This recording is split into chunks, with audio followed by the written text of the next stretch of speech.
Welcome to the first class in my series of Empowering Moms classes. I'm so excited to add this as a new addition to my services. I just wanted to start off in this first class and give a short introduction of why I'm doing these. So I am a mother of 4. I have had anxiety and depression my whole life, and so when I had my children, of course, I was more prone to postpartum anxiety. And about 6 years ago, after my second child, I started a group in my community called Empowering Moms, and it's been basically one of my babies. Ever since then, I meet in my home every month with a group of women who have really become a good support group. And we discuss different topics every single month, and I've never repeated a topic since then. And I really want to bring all of this information that we've been discussing in our groups to you. I know that the whole reason why you signed up for this is because you value your role as a mother, but it's not easy. I know how hard it is because I'm going through it. My oldest is 9 years old and my youngest is 9 months old. So I am in the thick of it. And we have to be very intentional as mothers to take care of ourselves. And that's one of the things that I focus on a lot is self-care and taking emotional responsibility for how I'm feeling and not blaming it on my children or my spouse or my environment. So this first class is called Liking Yourself. And I noticed that after my second child, one of the common things that I would tell myself is, I'm not a good mom because good moms wouldn't do this or good moms do that. And that was a common phrase I found myself saying. And I feel like this topic, whether you're a mom or not, whether you have postpartum depression or not, is extremely helpful. Because as you like yourself, you will grow in confidence. You will find more joy in your role as a mother, and just more joy in life in general. And so all of these thoughts that I'm sharing with you today, I have the notes, so if you want to print those out and follow along with me, I'm just going to be going through the notes out loud with you as if you were in my home at one of my Empowering Moms meetings. And I wanted to say that this particular topic I actually learned about. I can't take credit for all of these thoughts. These are my personal notes from a class that I took by Jody Moore. If you know her, she has a podcast called Better Than Happy. She's a life coach and she has a program called Be Bold. So if you like what you hear today, you're welcome to go look her up and use all of her resources because they have changed my life. They're fantastic. But I'm happy to share with you today what I learned from her in this class. And number 1, let's just start there. Number 1 says, knowing who you are enables you to not care about others' actions as much. And this is fantastic because as you start to really know yourself, you will like yourself more. Instead of wishing that you were something else, this is about accepting who you are, flaws and all, strengths and flaws, both parts of yourself. But let me just explain how helpful this can be in terms of not letting other people's actions bother you. So this includes, can be strangers, it can be your children, your spouse.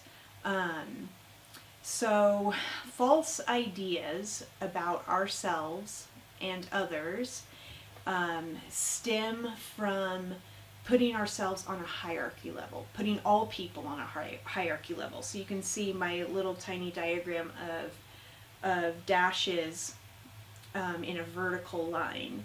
So when you're putting individuals on a hierarchy, you're saying, well, there are certain attributes in people or myself that make me better than others, or there are attributes in others or myself that make me less than someone else. This is a false idea, and we have to train our brains to recognize this when we do this. So the key to liking yourself is to start viewing people on a horizontal line instead of a vertical line. And when you view yourself and others on a horizontal line, you're saying, okay, we are all different, we're at different places along this line, but we're all equal. We all matter, we're all the same. So the true idea of ourselves and others puts us all on the same field. And in reality, there is no one person that is better than anyone else. And we can all be different at the same time. And I think that this is a really great starting place to liking yourself, is to adopt this new mindset. So a good example that Jody gave of how this is seen on a larger scale, like in our society, is racism and sexism, basically any kind of ism, because what you're doing is you're dividing yourself from another group, and you're saying, well, this one characteristic in this group makes them lower or less than this other group of people with this certain characteristic. And so we can do that to ourselves. We can say, okay, this characteristic that I have makes me less than human being. And so we have to recognize and remove those ideas that the characteristics in ourselves make us less than. So the next question is, so who are you? And I know that's kind of a big question, and we're not going to answer it all right now and immediately, but Jody gives some really good thoughts to try on. Actually, I think these were my thoughts that I wrote down as I was taking notes during her class when I was asking myself. And so I'm presenting these thoughts to you as just a starting point when you're asking yourself, who are you? Because you have to really know who you are in order to like yourself. So the first thing I wrote down is, I am a daughter of God. That is a solid foundational principle and belief for me in terms of understanding my entire identity. So you're welcome to try that thought on. I am a daughter of God. My worth exists because I exist. My worth is completely separate from my actions. Others' worth exists separate from their actions. So this is a really good starting point. So I just want you to think about those. We're going to, in a couple points, go back to this who are you question. Okay, so number 2 says, everyone questions their value. So it's really important that as moms, when we are thinking about our thoughts or noticing our thoughts, to offer ourselves self-compassion. It's okay to not like yourself sometimes. Everyone questions, especially if you're a good mom. If you know you're doing it right, when you are trying your best and looking internally to figure out what can I do better. So questioning is okay. It's okay to want to improve and want to be better. But your inherent value, your worth, that exists regardless of your actions. And that's a really important principle to understand. That amongst all the questioning and the hard days and the hard thoughts and the hard moments, that you really cling on to that idea of your worth and your value being constant. So the notes say, it's not true that you're not as good as someone else. You will always question it at some level in this life. So just start to notice it. Don't feel guilt. Don't shame yourself. Offer self-compassion. Be curious and be like, oh, here's that thought again that I'm having. Ugh, I don't feel like the best mom today. There's that thought again. Okay. So I know this was a really big lesson actually for me to learn after my second child, when I was having all of those thoughts of not being a good mom. I had to learn that I was actually the perfect mom for my children.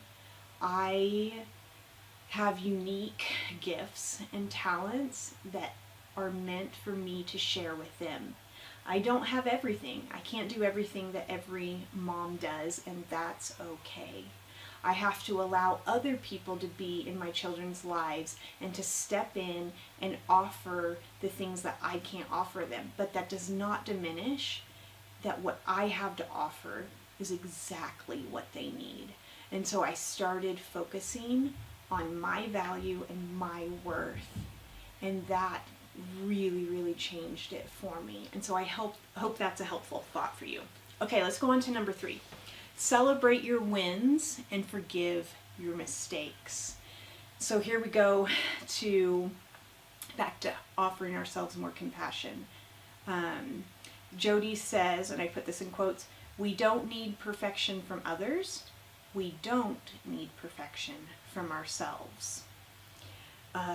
So make sure that the expectations and standards that you're setting for yourself are realistic. The question I wrote was, what if you had a relationship where you never acknowledged the accomplishments of that person? What if you had a relationship where you only criticized them? That sounds kind of crazy. It doesn't sound like a relationship I would want to be in. And I would never do that to a friend either. So you need to start being a friend to yourself, because often that sounds like the relationship that we have with ourselves. I know I am very an internal thinker. I'm analytical.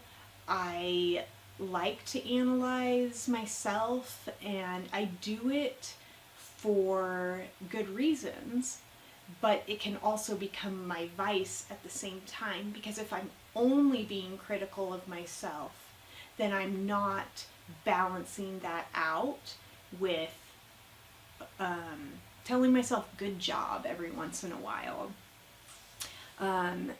So often as moms, we downplay the extraordinary things that we do every day. And if we're not taking time to stop and recognize and notice the extraordinary things that we're doing, we can become full of resentment. And we can feel like our life is only full of hard things. So let's celebrate our wins. Let's thank ourselves for the things that we did get done. And this is a really important, I think, daily practice to incorporate into our... It's not really something you have to incorporate into your schedule. It's just a mindset that we need to incorporate. So there's this book called The Power of Bad, and it explains how our brain works and how anytime something bad happens in our day or in our lives, the weight of it feels so much heavier than the good things that are going on in our lives. And so our brains, so I wrote down this ratio of 4-1. Our brains think that a bad circumstance is like 4 times or quadruple a good circumstance, 4 times heavier. So we need to recognize that that's what's going on in our brain. I know on the days that I call like a hard day, how much of that day was actually hard. It could have been like a really hard hour that just completely wiped out all the good things that actually happened that day. because that's how our brain works in weighing those. So we need to be really conscious of overcoming the bad in our minds about ourselves. And we need to outweigh that bad in our minds with the good. So when something bad comes up that we think about ourselves, just acknowledge it. That's the first step. Be like, oh, okay, I'm having this thought. And then the next step would be to apologize to yourself. And that's validating your emotions. And that's actually really important to help you work through those emotions and to not stuff them down and have them linger, is that validation. So offer yourself a quick little, oh gosh, I'm sorry. I'm sorry you're having a hard day, or I'm sorry that you're feeling yucky about yourself right now. And then forgive yourself. Just let yourself learn to say, it's okay. It's okay. You got this. You may not like this about yourself now. That's okay. Try to think of 4 good things that you like about yourself. 4 wins that you had that day. For every bad thing you can think of 4 good things. And so working on that ratio will be really helpful. Okay, number 4. So stop simplifying yourself. Stop diminishing yourself. There are days when I feel like a total superhero, supermom, and I'm really proud of myself. And then there are days where I feel like I am in over my head. I'm swimming. I can't do this. 4 children is so much. Why can't I, get control of this situation? Why am I still having the same issue over and over again with my daughter? These thoughts can really lead to a lot of anxiety. But one thing that we need to recognize is that we are not our thoughts. We are not our feelings. We are totally in control of these things. And it takes practice. It really does. We feel like sometimes we allow our minds to be what's called like a monkey mind, and we just let it bounce around and it feels out of control. But with practice, you really can control your thoughts, and by controlling your thoughts, that controls your emotions. So let's go through this list of things that we tend to diminish ourselves by, or define ourselves very, very narrowly by these things. You are not your body. You are not your body. So if you are solely dependent on feeling good based off of this ideal you have of what your body should be like, then you are diminishing your value and worth. You are more than your body. You are not your house. You are not your kids' choices. You are not your financial situation. You are not how many things you got done yesterday or even this year. You are not even your mistakes. You are not your job. You are not your church calling. You are not your thoughts. Our thoughts are our brain trying to make meaning of things.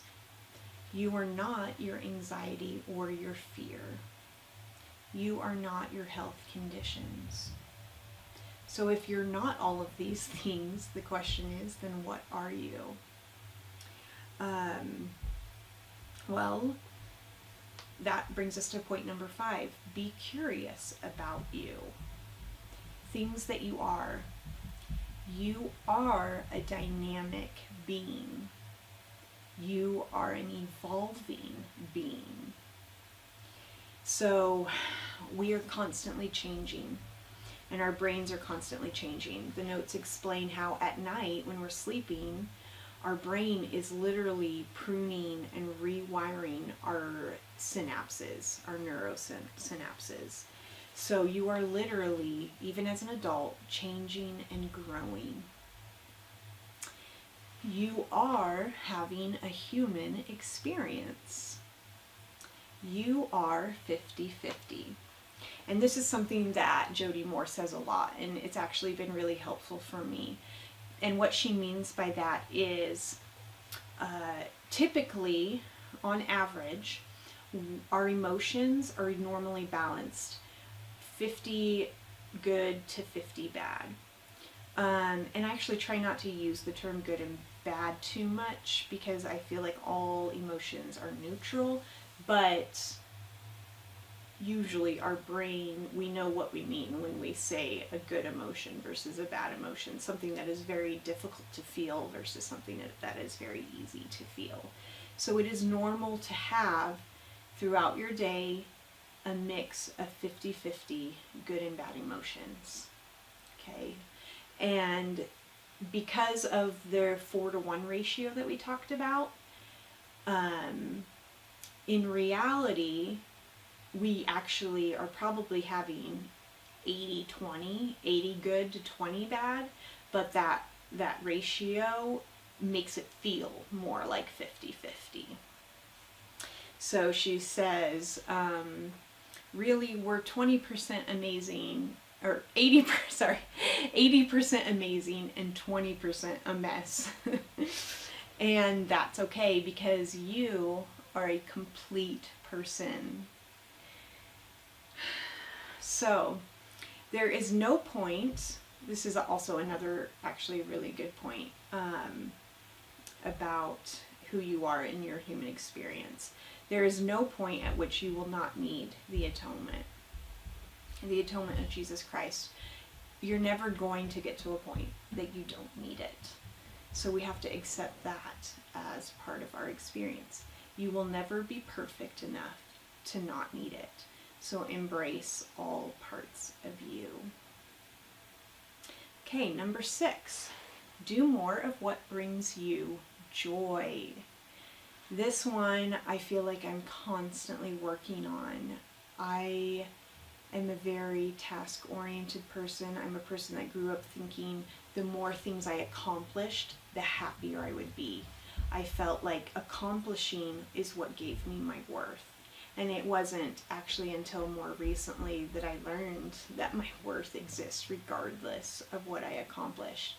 And that is very helpful on the days I still love to accomplish things and get things done. I'm a very proactive, I'm a high achiever. And I have to remember on the days that I don't get everything done that I want to, that I can still have joy. I definitely still have worth. And so let's think, what can you do to bring you joy? So the notes say, listen to you more and give you more of what you need and want. As a mother, our whole day is filled with fulfilling other people's needs and wants. It's so funny how I was thinking about this as I'm trying to encourage my baby to learn how to say mama. I'm like, maybe I can hold this off a little bit longer actually, because as soon as he starts saying it, that's all I'm going to hear. Mom, mom, mom. And then I'm going to drive myself crazy. And I'll have 4 little people constantly calling for me. But yeah, I'm starting to get more in tune with myself, my needs, and know that it's okay. I don't have to feel guilty for I'm a person too. I have needs, I have wants, and it's okay to allow myself to feel joy by fulfilling those needs and wants. So as you think about the things that truly bring you joy, recognize the activities that you might be filling your time with that aren't bringing you joy. And these can be also known as buffering activities. So joy activities are not buffering activities. I think it's okay, there's a time and a place for buffering. And buffering is when we're actually just trying to like zone out and avoid ourselves. We're not actually getting in tune with ourselves. It's just like self-medicating, which can be harmful, but in small doses, I think there's a time and a place for it.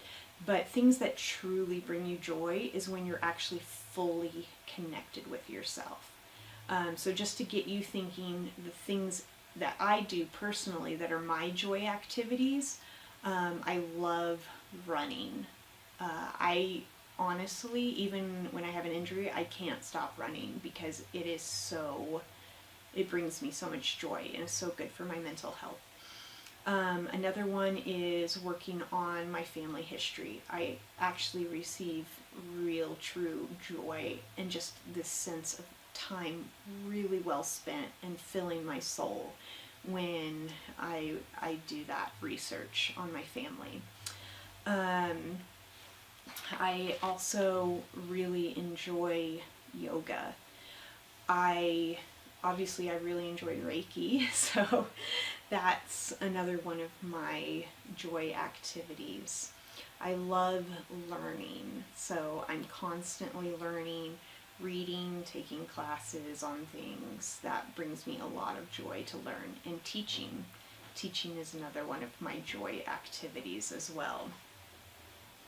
So think about that for yourself. What joy activities can you start doing to improve your relationship with yourself? Okay, now moving on to number 7.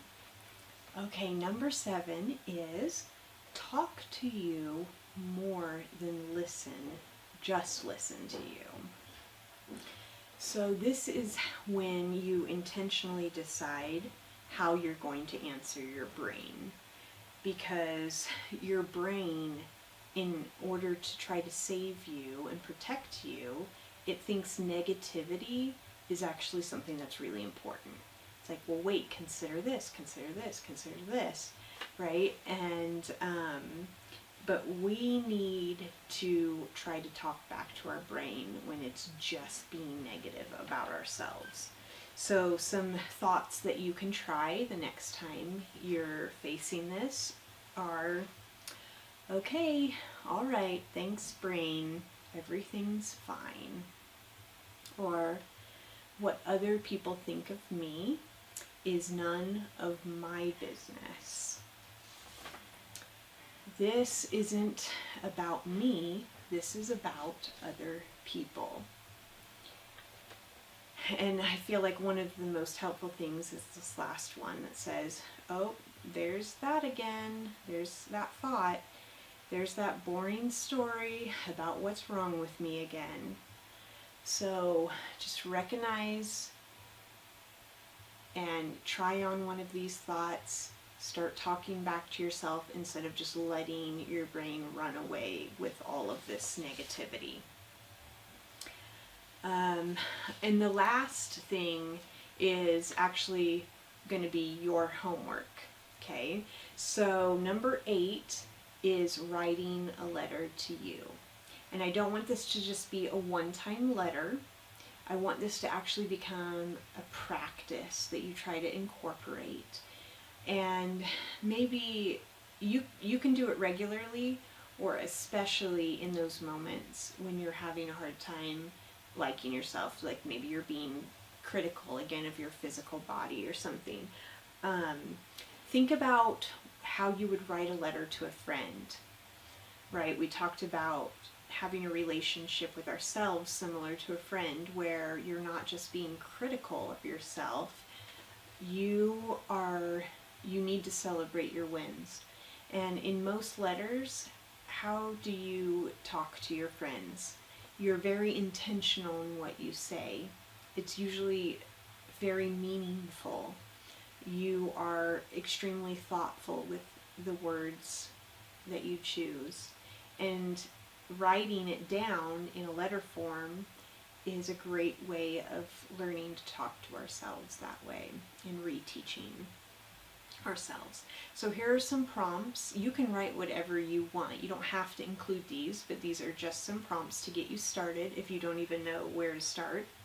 And I've left some space at the bottom of your notes so that you can write your first letter here.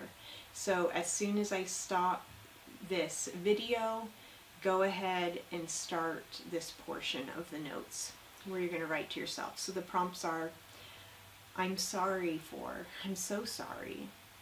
I want to thank you for. I'm so grateful to you for. From here on out, I promise. And just have that sincere conversation to yourself. And I promise you it will feel so good after you write that letter. And I hope that out of all of these points that we went over today, that something stood out to you, something that you needed to hear, something that you can incorporate to start showing yourself more compassion, more love. And I know that just having the knowledge of needing to do these things often isn't enough. That even if we know all the things that are in our notes, that actually putting it into action is a lot harder, and there can be a lot of blocks to that. And so after you're done doing your homework assignment of writing this letter, I am including a Reiki session for you as well. And in this, we will work on releasing any blocks that you may have to liking yourself better. And this way you will see a greater improvement, a bigger shift in your energy to be able to do this. And I'm so proud of you for taking this time to work on yourself. And I look forward to doing that session for you. Thank you so much for being a part of this Empowering Moms class.